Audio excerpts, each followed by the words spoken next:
Welcome. We are here with Catherine McCrum. Hello, everybody.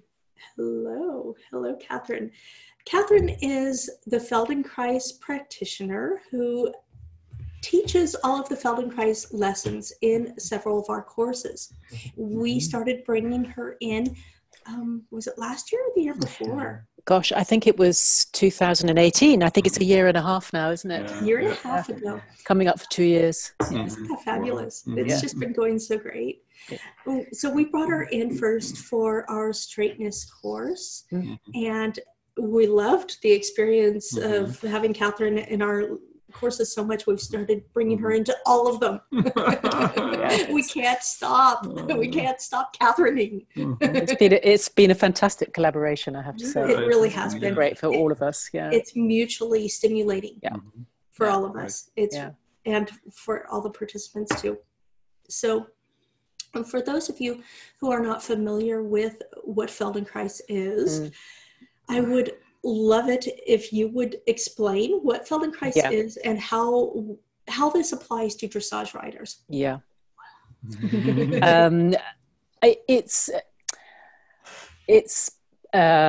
We develop lessons. They're movement lessons, and the movement lessons are designed as an exploration of your habits, the unconscious things that you do without knowing, that interfere with your potential to, in this case, ride as well as you can.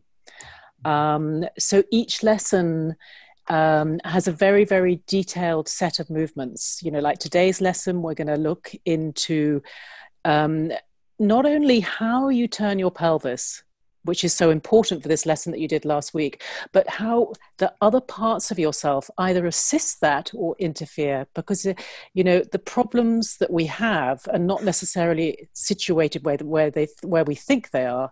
They're generally situated through a whole pattern of movement through your whole self. So, you know, it could be that you find it more difficult to rotate your pelvis to the right than to the left. And that might be to do with a pattern of how you use your eyes. Or it might be that you have, that you're right-handed, and therefore your right shoulder is always a little bit further forward, prepared to reach for something. And is examining those connections, the relationships between all the different parts of you that can help you really be able to do what you want with ease. Yeah. So that's really a short kind of version. It's fascinating. It's to notice how everything is linked together, how all body parts are connected and influence each other. Of course, you have the same thing with the horses. In the horses, too, exactly. Which is why this has appealed to us so much, because it's the same way in looking at things. It's just applying it to the rider instead of the horse. Exactly. And of course, we all know that the rider is a very important part of the equation in the whole riding thing.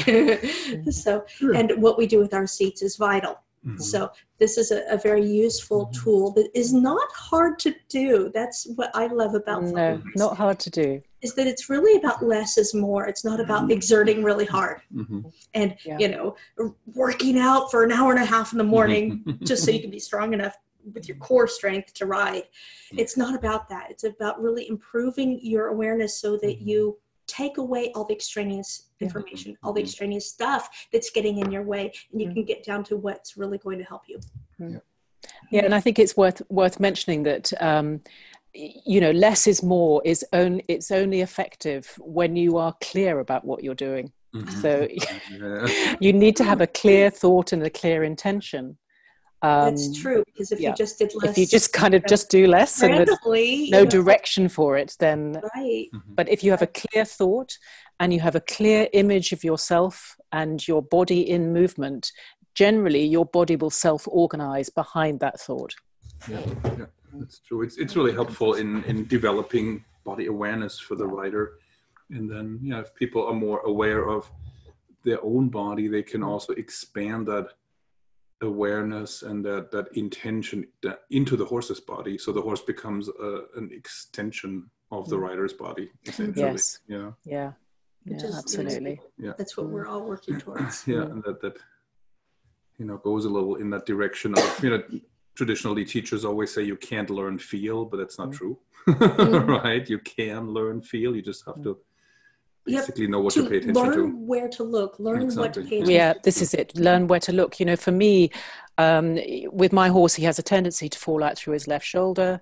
You know, he's a bit hollow right and stiff left. And I noticed that, you know, I have a slight tendency to pronate or roll my right foot a little bit inwards and my left foot a little bit outwards. Yeah. Of course, that actually assists him to do, you know, to stay in his pattern. So, you know, actually, I needed to kind of look at how I was organizing my feet and my lower legs and ankles to help him be more straight and myself be more straight. So, you know, it wasn't just a fix in the pelvis. Actually, it was a whole body fix. Well, the whole body works together holistically as a whole system, and all the parts affect all the other parts. Yeah. And this is often the way it goes, that there's sort of a codependent relationship between the horse and the rider. You know, that our mistakes facilitate the horse to make the exact mistakes that they want to make anyway, that facilitate their own weakness or stiffness or whatever, and keep them being able to rely upon those and perpetuate them. But the horse can't just go from one day to the next and say, I think I'd really like to work this bulging over the left shoulder thing. You know, it's really up to us to change our habits. Yeah, exactly. And to support, and to support them too. Yeah. As you say, we have that power. We have that power. Luckily we do. Luckily. I just see that Frances was saying that she couldn't hear, but I hope you can hear now, Frances. And is anybody else having a problem? No. Maybe not. Yeah, I think nobody else is having a problem. Okay, fine. Because we have in Facebook too, we have comments, but nobody's saying they can't hear. All right, Francis, perfect. what I would suggest is check your speakers, maybe restart or close it down and come back, or join us on Facebook because it is working on there. So I'm just typing in a quick message. Right. Tracy on Facebook was saying, love Catherine and her teachings. Oh, thank you. We all do. Yes, we all do. Right. Yes, it's extremely useful. Yeah, very enlightening and very helpful. And it shows us a lot more, avenues of exploration. And, yes. And I think this is, hopefully what you'll discover from tonight's lesson is that, when... Hold on. I muted. Okay. There. Yeah? Did you mute me? Okay. Don't mute me. I was trying to fix because I opened the Facebook window. Oh, right. Comments, and then I accidentally muted everything. Yeah. Okay. I was just saying, I hope with this this lesson tonight, it will give you some strategies which you haven't thought of. Yes. Before. Yes. Yes, and actually, you can definitely do a little version of this on your horse. So say you're riding and you go, oh, it's really frustrating. I know my body isn't helping me today. You can actually do a version of this on your horse. So. That's awesome. That is so good. So this is called the intelligent pelvis. Yes. Why did we name it this? Well, why did we name it this? It was a bit of a process. Went through a lot of possible names. We did. At one point, we had the thinking hips. Or snazzy hips. That's where we started. Snazzy hips. And then we got to the intelligent pelvis because I feel like it's a more intelligent way of moving than than many other exercise systems, and it isn't an exercise system. It's learning, it's education, it's awareness, it's learning to attend to yourself in the here and now and notice more and make finer sensory distinctions. So it's a sophisticated look at yourself through a sensory lens. Exactly. And actually in lessons, in the past, I often had students whose awareness was very much in their head and shoulders and not at all in their pelvis. So I actually used to tell them that they should think with their pelvis, like initiate turns with the pelvis. That is exactly what we used to do. It's a long time ago, but we used to say that a lot. And made sense to me, at least. I don't know if it made sense to the students, but that's, the intelligent pelvis kind of goes in that direction. It does. Right? It really does. It fits right in. Brings your awareness to your pelvis. Yeah, absolutely. Do you want to go into the lesson now and then go into the lesson? Let me share my screen again. Let me make sure I have to open the keynote again because I had to restart. I'll just take a second. Well, the internet is still working. It is working well, actually. Oh, no, it's not opening the keynote that I had. It's okay. It's okay. We could have you and Phoenix. Phoenix has taken Thomas's chair. Yeah, we might just have to stay here. Otherwise, I have to find the keynote. Okay. It lost it when I restarted. So there we go. So take two, isn't it? Take two. Take two. I'm going to mute myself and turn it over to you. Yeah. So. Okay. So this lesson, the intelligent pelvis, is done in a chair, in sitting, and preferably if you have a firm chair that you can sit on the front of, so that your thighs are off the chair, but just your sitting bones are on the chair seat. So come to the front of this chair and place your feet and your legs a comfortable distance apart. Somewhere that you can have the soles of your feet flat on the floor. And sense your weight on your two sitting bones.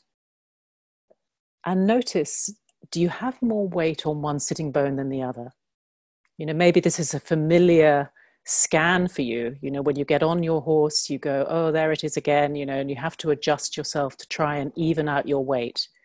But here, it's not a matter of correcting yourself. It's noticing what is right now. And do you also have a sense, perhaps, that one sitting bone is a little further in front of the other? And now take your attention to your shoulders. And notice, do your shoulders feel symmetrical? Are they the same height? Perhaps one shoulder is also further ahead than the other, as if you're already a little bit turned to the left or to the right.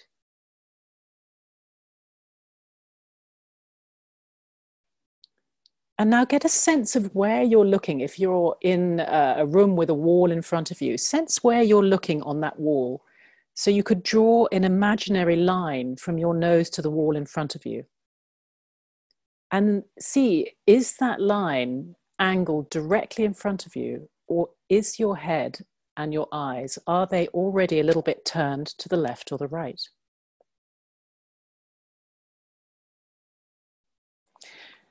And now start to move your right sitting bone a little bit further forward of your left. If you like, you could take a little bit of weight off that sitting bone so it's slightly lighter and you reduce the friction. But you move it a little bit ahead of your left sitting bone, and then you bring it back to rejoin. And do that a few times and slowly. And it's not a matter of going as far as you can. It's a matter of finding a range which feels smooth, which feels like an effortless sort of quality, the kind of quality that your horse would feel without disturbing him or her. And go back and forth, sliding or moving your right sitting bone a little bit forward and then returning it.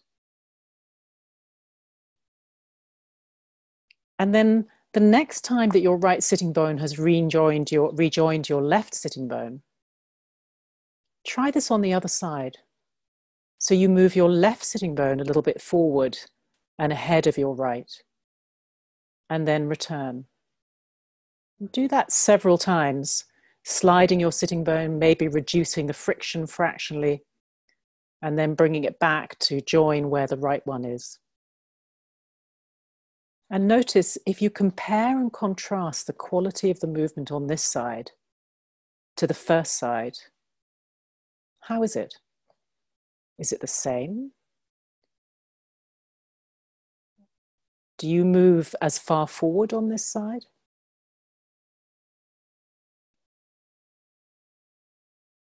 Bring both sitting bones so where they're kind of neutral for you. And now try this. Instead of thinking of your sitting bone, think of moving your right knee a little bit ahead of your left knee. So now it's like you're initiating by moving your right knee forward, and your right foot's going to stay on the floor. And then you slide your right knee back. So your right knee is now pulling your right hip joint and the right side of your pelvis a bit forward. And then it pushes the right side of your pelvis to rejoin the left. Do that several times. Again, within a range that feels smooth and effortless and that allows your breath to be continuous and free-flowing. And then leave that and take your right hand onto your left shoulder so that it's resting quietly on your left shoulder, and lift your elbow so that it's at shoulder height. So I'm showing this on the screen if you, it's a little bit tricky to understand the direction. And then you can use your left hand to support the weight of your right elbow. And now like this, keep your nose more or less in line with your elbow, but start to turn your elbow, which turns your shoulders, which turns your head and your eyes to the left and then back to the middle.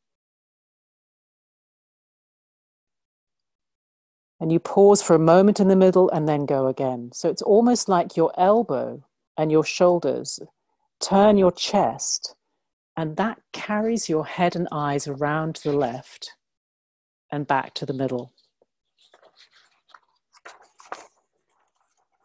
Keep doing this movement and notice as you turn your head and shoulders, what happens to your pelvis and your right knee.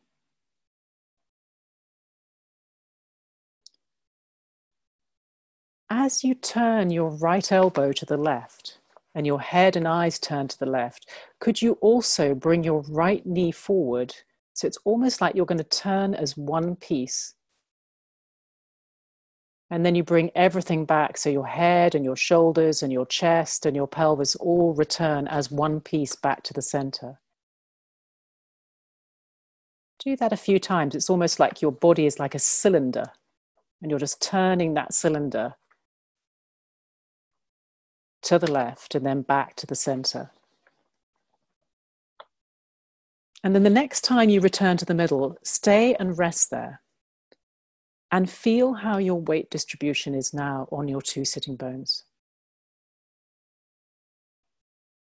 If you draw once again an imaginary line from your nose to the wall in front of you as you did before, are you facing forward more squarely or are you more turned?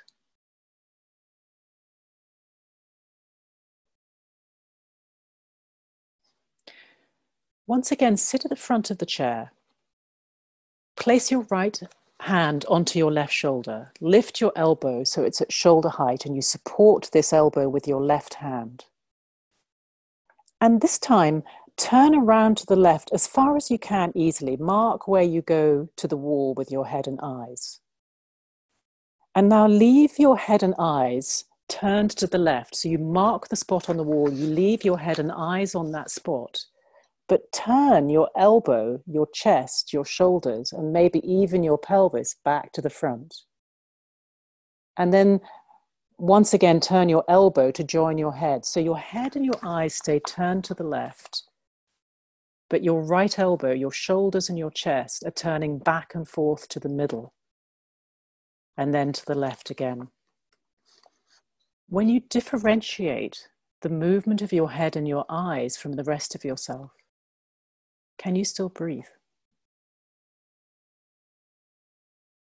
Can you keep a sort of almost relaxed and open focus? Or do you have a tendency when it gets trickier, more unfamiliar, to start to try harder? Bring everything back to the middle. Pause and rest in the middle. And maybe even if you've got a chair that you can sit back in, go ahead and do that. Take a full rest.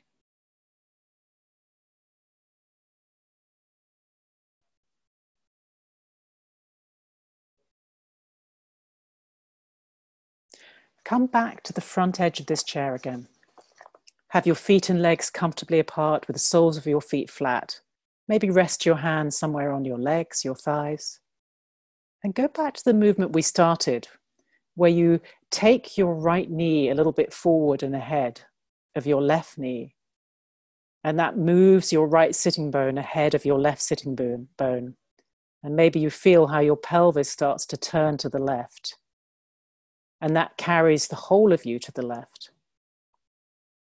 What's the quality of that movement now? Leave that side and try sliding the left knee ahead of the right knee. This is the one we haven't done so much with. What's that like? How far do you take your left knee ahead of your right knee easily without straining? What's the texture of this movement? Is it heavy, thick, supple, oily, sticky? Come back to the middle. And now this time, take your left hand, place it on your right shoulder. Lift your left elbow to shoulder height and support your left elbow with your right hand so you can carry the weight of your left arm. And now start to turn your elbow. You can maybe imagine that you've got a stick between your nose and your elbow. So as you turn your elbow to the right, your head and your eyes move exactly the same amount. And then back to the middle. Keep doing that movement. Small, easy range. And how automatic is it for you to also turn your pelvis with your shoulders, your head, and your eyes? Keep your pelvis very deliberately still so it stays facing the middle. And turn, therefore, you're just sort of twisting your chest and your shoulders and your head and eyes away from your pelvis, and then rejoining your pelvis as you return to the middle. Do that a couple of times, and then take the whole lot together. So your pelvis, your whole torso is kind of like a cylinder, turning around to the right and then back to the middle. The next time you return to the middle, rest and pause a moment. Just maybe sensing the weight of your sitting bones as you pause. Sense of your feet on the floor. Sense the ease of your breath as you rest.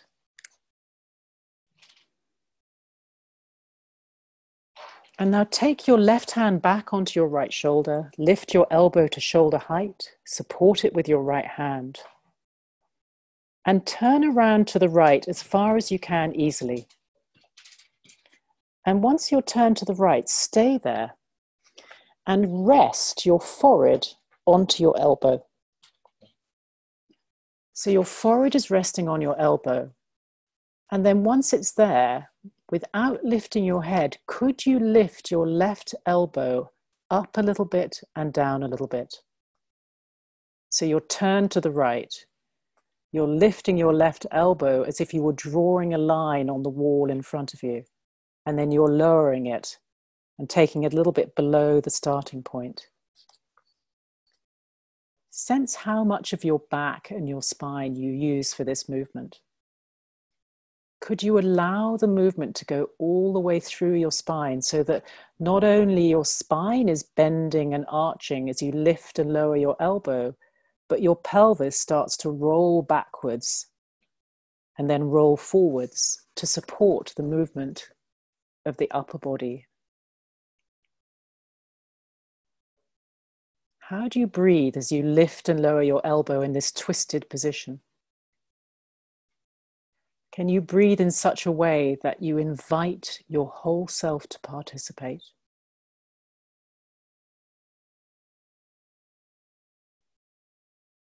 The next time you come back to the middle, bring yourself back to return to the center of the room and rest for a moment.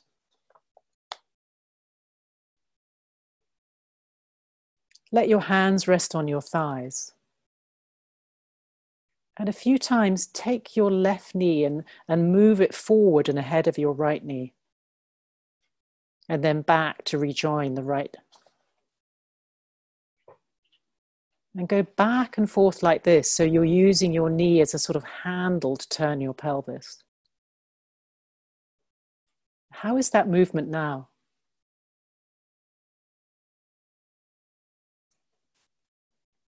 Go back and forth, and then start to actually incorporate the movement of the right knee coming forward. So you start to slide your right knee ahead of your left, and then your left knee ahead of your right.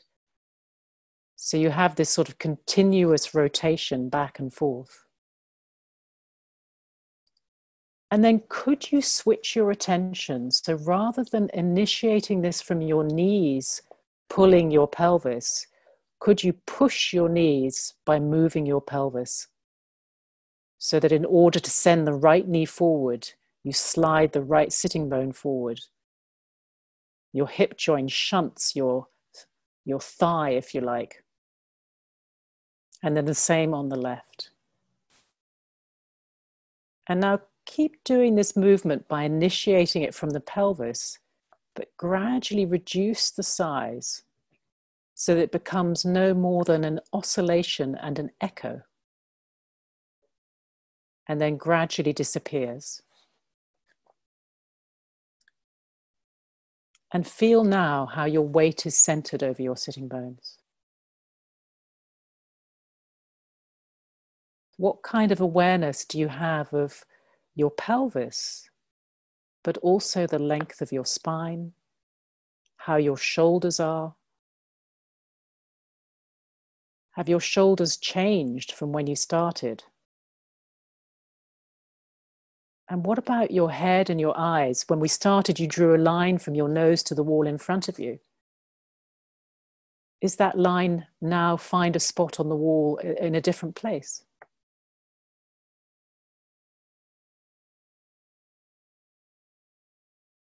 And then leave all that. And we're going to finish the lesson there because I'd like to have a little bit of time for questions if anybody has them. So you can take your time to come back to the room and to to Shanna, Thomas, and me. We are back. Oh my gosh, that lesson was fabulous. I know, it was really interesting. I loved that. I would love to hear what everyone else thought of it. And was that weird? Was it weird? Yes, exactly. Yeah. Was it revealing for you? What did you discover about the way you move? I would love to hear some people with what you discovered, especially if you're new to Feldenkrais. But I mean, I'd like to hear from all of you, but especially those of you that this is totally a new experience. I'd love to hear. Yeah. So Joe Finan Legalis says, terrific. Tanis Bolton says, I think I will try this bareback with my horse and see how it likes it. Yes. Brianna Pavick says, great lesson. Morgan Osborne says, I liked that a lot. I might use some of this sitting on a horse and with my students. Great. Yeah. And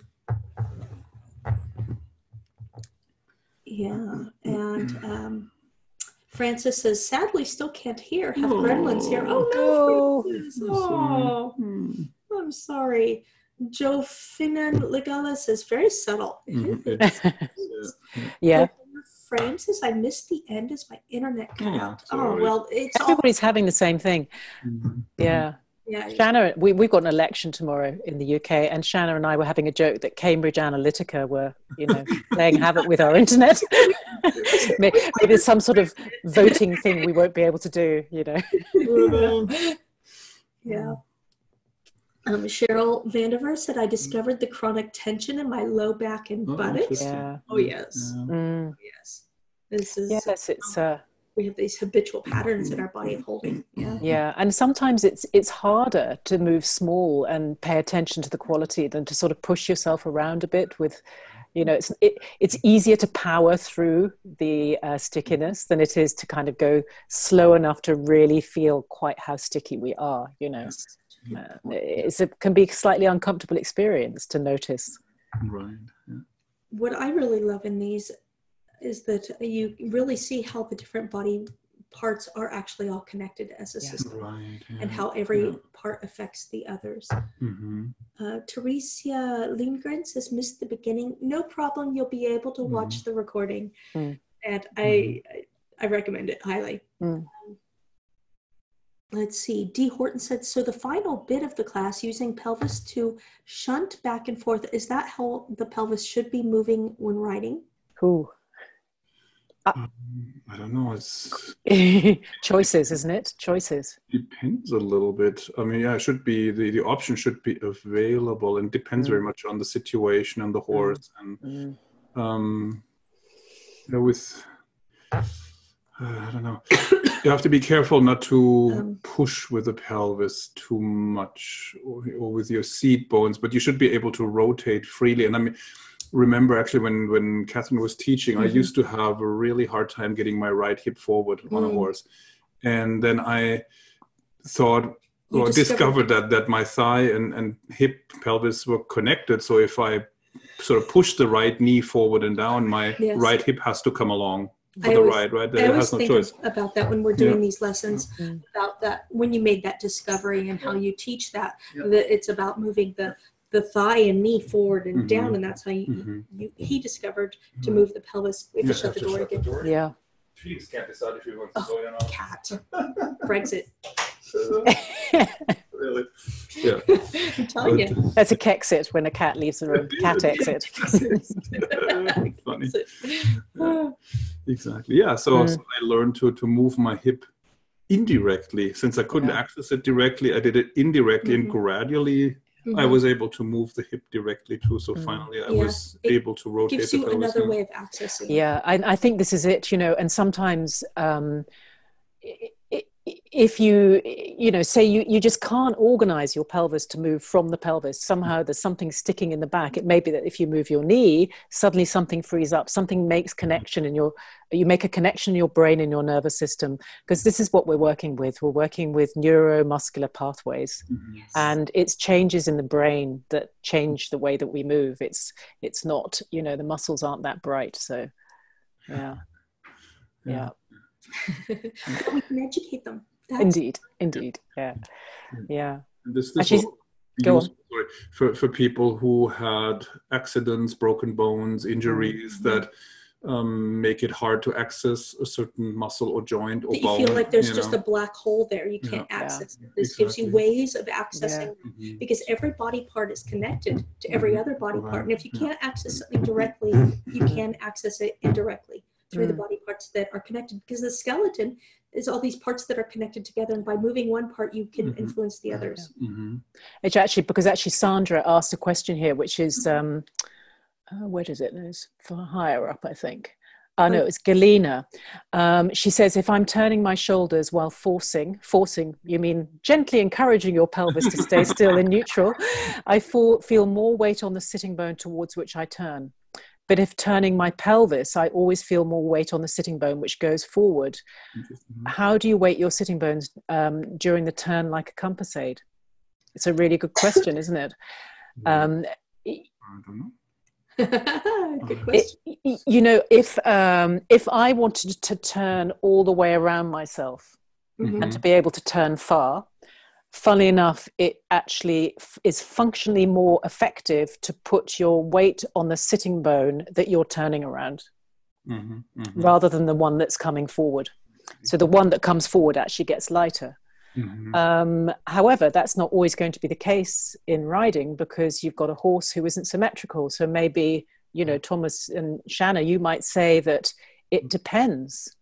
Is your horse falling out through a shoulder or whatever? In which case, do you need to have more weight on the other sitting bone? You know, it also depends on the direction of travel too. So we have a lot of components to this equation, you know, because we're not just turning, we're also either moving this way or moving this way at the same time, you know, like, for example, shoulder in or half pass, you know. In turns, I tend to focus first on rotating, and I don't think about the weight yet. And then when I initiate the turn, then I observe if the horse is leaning in or out, and then I make a decision as to whether I want to sit inside or outside. And before that, I might, I don't know, sit in the middle or left or right. Neutral. It's basically whatever my body does, probably. Kind right? of in the position to where you can adjust easiest for what the horse needs. Right. But I think that the thing is, Galina, is that the fact that you notice that is a really fantastic awareness. I think so And too. it means that you probably are going to be able to have some options around it, which is what you want. It's not that one is right and one isn't. It's, oh, can I do all of these things as needed for the situation? I think that's a super point, because that comes up a lot in these lessons. Like, what is the right way to do this? How am I supposed to be doing this, Catherine? How am I supposed to be doing this? And the thing is, there is really no right or wrong, right? There might be a right way of following the instructions, but there's no right or wrong way to move the body. It's about learning how to listen to your body. Yeah, absolutely. Yeah, and in riding, the goal is balance, really, that horse and rider are balanced together. And depending on the individual asymmetries of horse and rider and how they interact with each other, everybody has to do something different. That's why it's hard to give these instructions like, this is what you always do, and this is what you never do. And, you know, all of you, no matter what horse, and, you know, so on. That doesn't exist. There's no cooking recipe for riding. You just have to do something and then observe how is the horse responding, what is the horse doing, what do I need to maybe change so that it feels better, or that we are more balanced together, right? And so then sometimes funny things have to happen, like that go against what the books are saying, because the books are written with the idea that horse and rider are both symmetrical, right? And perfect. And perfect, exactly, perfectly trained. And that doesn't exist. So, Yeah, and actually, you know, if we further that question, Galina, you know, can you rotate your pelvis so that everything turns at once? Can you have your shoulders twisting one way and the weight going the other way? There's so many options. Can you still turn your pelvis and actually tuck your pelvis under a little bit, because sometimes you need to do that. Sometimes you need to come up more. Sometimes you need a little bit of side bending. So you get all these planes of movement with this, you know, amazing 3-dimensional bone, which is at the center of you. And I think when you have all those options more available, then I think you'll make some great discoveries about what works and what doesn't in any given moment. Yes. Yeah. Yes, it's very And Dee had a sort of follow-up question. She said, for a turn when riding, I guess in a small way, you turn head, eyes, torso, and pelvis. Yeah, it's like this idea of the cylinder turning. But then also, like, this just gives you the beginning of your turn, right? And then you have to watch what the horse is doing. And then you may find that you need to fine-tune it a little bit. So maybe you have to then move your shoulders a little bit more than your hips, or vice versa, right? Or move the hips, outside hip back again a little bit, because maybe the horse is not aligned properly anymore, because the hips are drifting, shoulders are drifting. So that's what I do sometimes. Or if you feel like your outside rein is too tight, maybe you bring your outside shoulder forward. That releases the outside rein a little bit. And stuff like that. Add in, modify the age. Exactly. You know, this is basically how you would maybe initiate your turn, but then we all have to operate in the moment, you know, and modify accordingly, and take into quick account, oh, the horse is drifting over the shoulder. Oh, the horse is cutting in and falling in on the inside shoulder. Oh, this is happening. Oh, the horse is not turning, you know, oh, whatever's happening, you have to modify quickly in the moment. Yeah, Sandra makes a really interesting point. She says it really increases body awareness, and how much harder it was to move my left pelvis forward. And then she says, I just don't know how I can keep all of this, plus thinking of all the things that are going on in my horse at the same time. It's so true. And what I would recommend is that you shuffle your attention back and forth. Yeah, the checklist idea. It's this sort of back and forth, and maybe some days, you know, you'll need to have more attention on your horse, and other days you might be able to have more attention on yourself. What I can say is the more you do this, the more you develop the ability to attend to a lot of phenomena at one time, and that gets really, really fun, you know, when you can feel a lot and hold that all in your attention. It's like a practice. It's like a meditation practice in that way. It really is. It is. The riding is like moving meditation in a lot of ways. It is. Yeah. When it goes well. Not always. So we have lots of great comments on both Facebook and in Zoom. Let's see. So Dee says, the thigh and knee forward and down. Okay, cool. Thank you. Simone Shaflick says, my sitting bones were different, more left after the lesson. They are not so different. It was interesting. My look at the wall was first higher and more left, and after some movements, it comes more in the middle and in the height of my eyes. I can breathe more deeper and it feels well. That's cool. Yes. Yeah, fantastic. Observations and beautiful results. 10 minutes, it doesn't take very long to make big changes to your organization, which can have such a beneficial impact. And the thing is, it doesn't change you permanently. You're still going to revert back to your patterns, but the more you do these things, the more you gain awareness and the more you can quickly notice when you're falling into one of these patterns, and you can fix it. You have the tools to fix it. Yeah. And actually, eventually more of it sticks. That's what I found after many years of doing Feldenkrais, is that, I move into my patterns less quickly than I used to. Interesting. Yeah, yes, for sure. And they definitely don't have the grip that they did, where I felt like at some point I just didn't have any other options. Right. The only option I had was to force. And because I'm quite strong, I could force a correction. But my belief is that when you force a correction, there's so much muscular holding go on, that is what your horse feels. So even though it might look right from the outside, your horse feels the effort of trying to overcome your pattern. So you get this sort of, forces knocking into each other. Right. And it certainly can exacerbate issues like the back horse, the horse that doesn't want to go forward. This causes this big blockage of energy in your body, and this prevents the energy from coming through into the horse. Exactly. Yeah, that may be a reason why sometimes people, I think also in the challenge was saying that the horses were okay on the volte, but then when they went into the leg yield, they lost power, so to speak. And it could be that's at least partially because they were forcing themselves and working too hard and engaging too many muscles, and then the muscles work against each other, and then you step on the brake and the gas at the same time, and then all this efforting to try to get ourselves into what looks outwardly as the correct appearance, it can actually be putting us onto the wrong path. Instead, we really would be well to look at all the things that we're doing that are preventing us from easily sitting in this correct position, to remove all of those, because they're little obstacles. They're little subtle obstacles in our body. Yeah. What I noticed is that, having done this now for 1.5 years with you, that these lessons are so much easier to do, and I immediately feel into my body so much more. And the first few times I was like, this is all very weird. I remember. I understand, and I can feel how it's influencing. How, one movement is influencing. I can feel it all through my body, all the way down into my toe bones. Feel it all, or maybe not all of it, but much more. There's more to discover.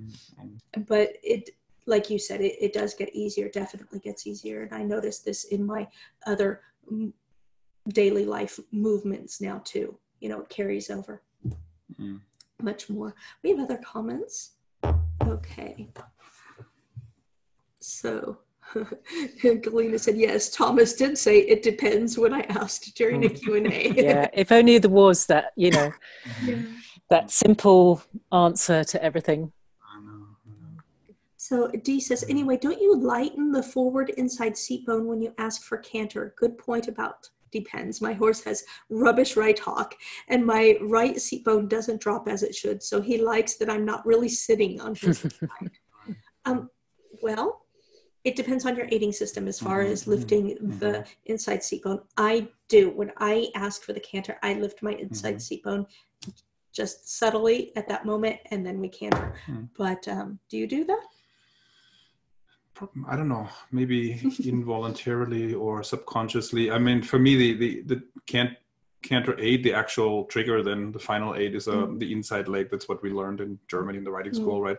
And now you have your outside hip and leg back and inside hip forward. And I think of loading the outside hind. So I think that my whole upper body goes a little bit back and out, which probably lightens the inside seat bone, but it's not something I do deliberately. I don't like lift my inside seat bone. I think it's more something that happens as a result of other things I do. So that's why it's not so much in my awareness, but it probably happens. If you could measure it, it probably would. For me, what happened was I realized that this is what the horse does. The horse lifts my inside seat bone up and forward in the canter transition. And so I started picking that up and doing that on my own to initiate the canter, sort of as an invitation. Like I set everything up. I half halt and load the outside hind leg. I make sure the bend is correct, all of these things. And then I initiate with that, sometimes not even using my leg. Actually. Yeah, and nobody else can canter her horses. It's really annoying. Because they're so tuned to her idiosyncratic little A. It works beautifully, but you have to really do the same thing. Otherwise, the horse doesn't understand what you're saying. Yeah, they ignore it. Yeah. It works. So it depends. It depends. Let's see here. We have Galena says, thanks, we'll experiment. D says, of course, thank you, Thomas. Adjust depending on what's happening and do less or more. And Mira says, looking forward to the recording. You all make this lesson sound enlightening. Thank you all. Yes, the recording will be available in the Facebook group right away. As soon as we're done talking, you can go in there and watch the recording. And otherwise, I will put it up on the page with the other videos too. So you guys can watch it from there too. Let's see, we have comments over here on Facebook too. So let's see here. Yvonne Bryant said, I felt stiff on the left side first, but then felt smooth and even on both sides. Hey, cool. Good. That's nice. It's a really nice result. Linda Carey says, great lesson. Highlighted a probably big difference in the feeling I have in my right hip and left hip movements became easier the more we did. Really couldn't feel any change in my pelvis. When we had head on elbow, my pelvis felt totally stationary. Yeah. Or how much I moved my arm. Yeah, it's funny that it can be very unfamiliar for people to connect the movements of their head and shoulders to the pelvis.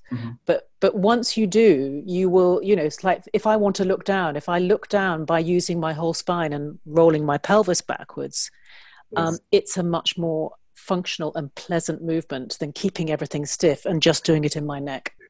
When you had us try the turning by letting the whole body turn as a and then turning with keeping the pelvis still, it was really interesting how much tension I felt in my thoracic spine and the muscles around that. And it was painful, actually. But this is how I used to turn. This is because I had learned years ago to, independent control of the seat. So I learned to turn the shoulders, but not turn the pelvis. And to be able to operate each part independently. The thing is, this caused habitual tension. I really see that now. And how if I just let every body part facilitate the turning of another body part, it takes so much less effort and it's not painful. I mean, with a turning movement, you might end up, of course, turning your head and eyes further than your pelvis. But as long as your pelvis is sort of, the energy from your pelvis is turning you in that direction too, you end up with this sort of great spiral and you can kind of see it all the way behind you. A lot of people get back problems because they do that. Yes. Yes, there you rather go. than that. Actually, that just made me think of that spiral seat. Everybody, the ones who use it, they define that as outside hip back, outside shoulder forward. I'm just thinking of a round tower with a spiral staircase going around it. And it's like, if you turn your pelvis in such a way that your outside hip goes a little forward, it seems like maybe up the spine, it increases the rotation. Everything turns, so everything goes forward on the outside, nothing goes back on the outside, but it's still a spiral. Different spiral. It's a spiral, So it's just a different kind of spiral. Exactly. 21st century spiral seat. Like it. Interesting. Yeah. I think that's actually pretty helpful for people, potentially. Something to try.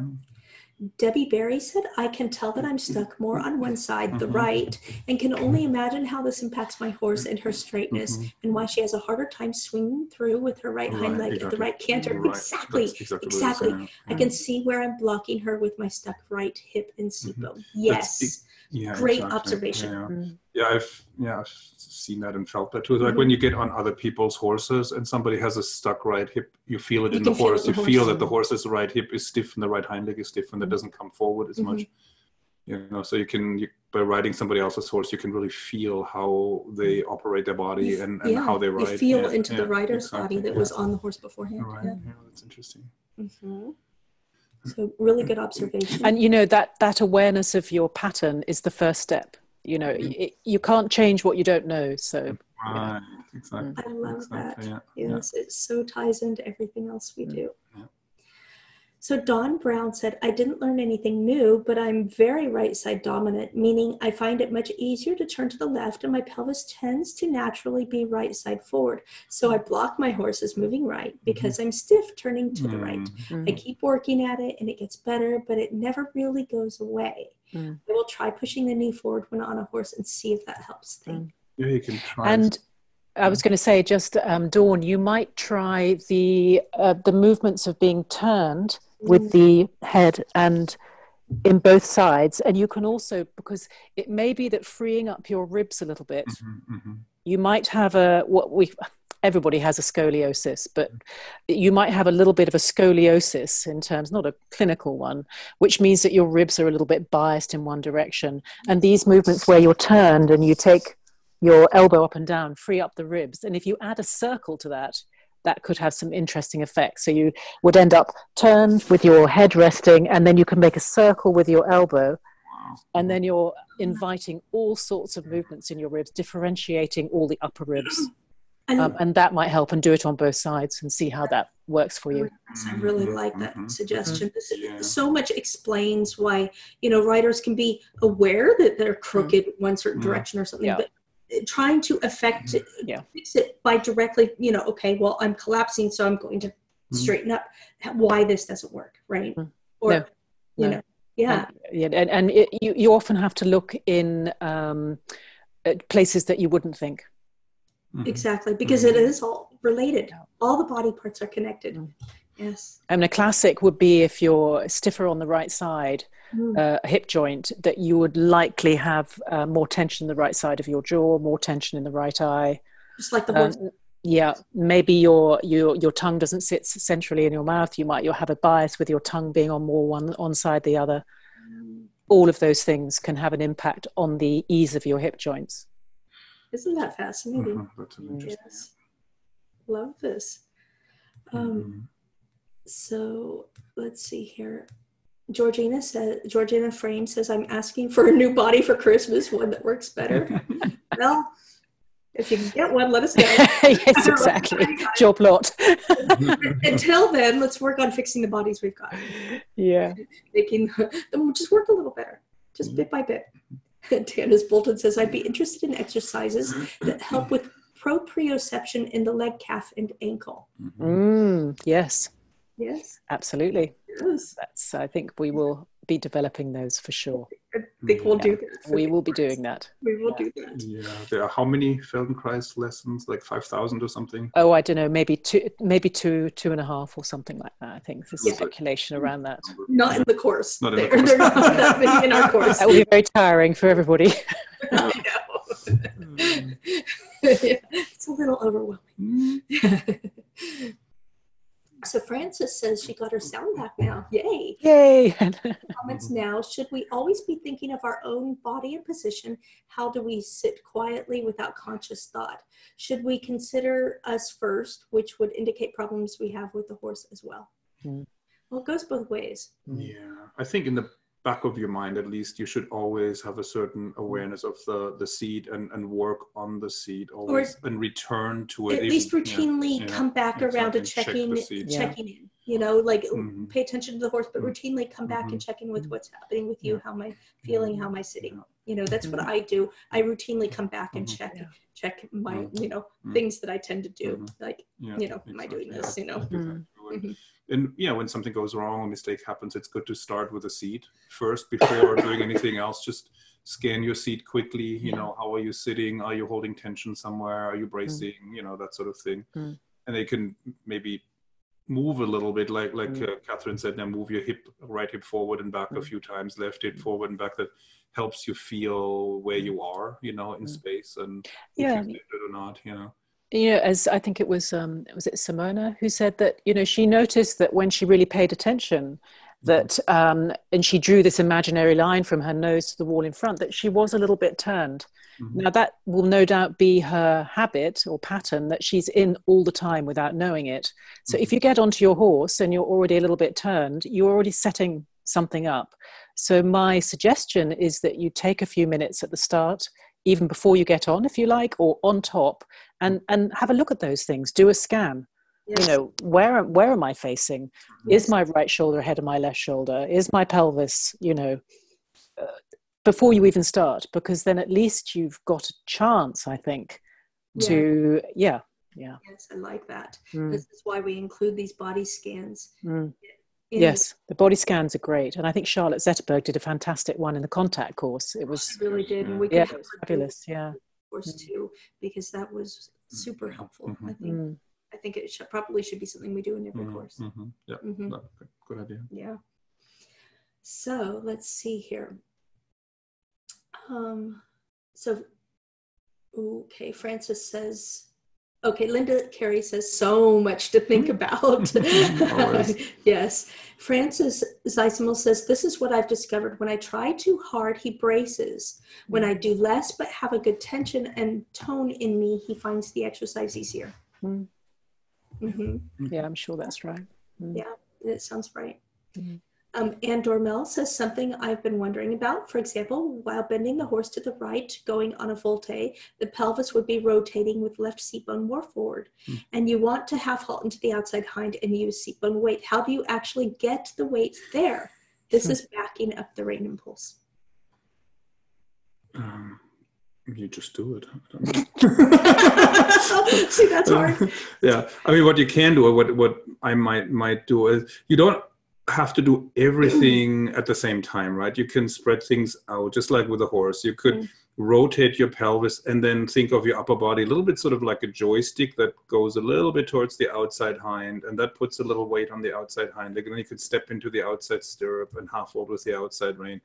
Right. Or you could keep your torso neutral, just step into the outside stirrup, which puts weight into the outside hind leg, when it's on the ground, and then half hold. So different ways you can go. I would recommend actually staying with the weight neutral at first, and then add that in as a finishing touch when and where you need it. But don't start with moving the weight.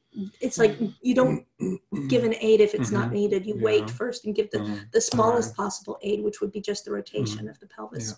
Yeah, and I think, and I'm sure, correct me if I'm wrong, but when you rotate the pelvis in the turn, you're rotating with the horse. You're taking the horse with you. It's not like you're sliding your sitting bone in your saddle. You're actually kind of suctioned onto the horse, and then, Exactly. I always used to think of turning the saddle with my pelvis, and then my thighs have to transmit the pelvic rotation a little bit to the saddle, because otherwise I would be spinning around in the saddle, and that wouldn't be helpful, right? So I want the saddle to turn with me, and the horse is strapped into the saddle because there's a girth there, right? So as I turn, the saddle turns, the horse turns, it all goes together. They all stay aligned and in sync. And in lessons, I often see that people are, in a way, too quick with weight aids, because probably they learned you turn by leaning, by shifting the weight to the inside, or you always sit on the inside seat bone, and then they shift the weight before they've given the horse a chance to respond to the turning aid, right?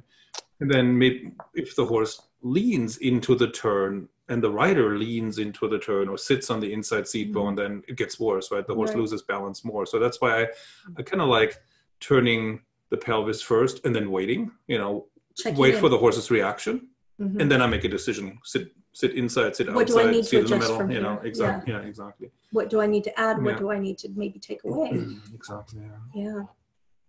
Actually, one of the things I found helpful, so that you don't kind of do big disturbances in weight shifting, is to think of expanding my breath towards that hind that I want to half halt into. So for me, that would be expanding into the back of my pelvis on the left and into my lower back on the left. And that, I have to say, does seem to be a way that you can kind of target a little bit more, but without it being too unsettling, I guess. That's interesting. Yeah. To experiment, I guess. So many different ways. Things. Yeah. Achieve the same result, roads to Rome. Roads to Rome. Francis said, that's funny that nobody can canter your horse. Well, people can. They just... they don't find it funny. He doesn't find it funny. Yeah, it's okay. Nor has no problem. She keeps the same way I do. It takes me a couple of attempts and then it's okay. But so there's always a misunderstanding at first. Yeah, he's used to it now. Yeah. Linda says, all frozen. I think it was only on your end, Linda. You might want to, hopefully it's back now for you. Let's see. Okay, Dawn Brown says, great suggestion, Catherine. I'll try that. You're so right about how my entire right side, including tongue, jaw, ribs, etc., is dominant. I'm aware of it and keep working on it. I do quite a bit of yoga, Pilates, and other exercises, and of course, getting myself worked on regularly, but I'm never quite straight. I will keep working at it. Thanks for the tip. Okay, no worries. And okay, lots of love this and thank yous. Joan Hubble had said she's discovering that she's very stiff. That can feel like bad news, but it's actually good news because then you can actually start to do something about it. It's not like this is new. It's new to your awareness. Let's see. What do we have over here? So Galena said, thanks, we'll experiment. Dee said, of course, thank you, Thomas. Adjust depending on what's happening and do less and more. Did I read these? Here, it's the next one. Okay. Galena said, next session. I'll make sure to position my chair straight. Figured afterwards that I wasn't neutral. I was turned a little, like Catherine mentioned, since I'm right-handed, I was turned left a little. Yeah. Happens. Yeah, it does. Yeah, I had to move. I'm in a swivel chair, and I discovered I needed to be in a more stable chair. Yeah.